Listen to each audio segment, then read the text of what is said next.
আসসালামু আলাইকুম রহমতুল্লাহি ওয়াবারাকাতু। আজকে আমরা শিখব এক গুরুত্বপূর্ণ দরুদ, যেটা আমরা নামাজের তাসাহুদের পরে পড়ি। এটিকে বলা হয় দরুদে ইব্রাহিম। এটির আরবি উচ্চারণ আল্লাহুম্মা সাল্লি আলা মুহাম্মাদি ওয়া আলা আলি মুহাম্মাদ কামা সাল্লাইতা আলা ইব্রাহিমা ওয়া আলা আলি ইব্রাহিমা ইন্নাকা হামিদুম মাজিদ।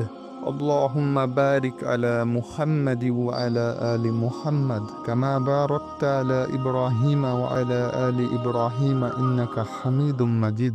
এটির বাংলা অর্থ: হে আল্লাহ, আপনি দয়া ও শান্তি বর্ষণ করুন মুহাম্মদ সাল্লাল্লাহু আলাইহি ওয়াসাল্লাম এবং তার পরিবারবর্গের উপর, যেমন আপনি দয়া ও শান্তি বর্ষণ করেছিলেন ইব্রাহিম আলাইহিস সালাম এবং তার পরিবারবর্গের উপর।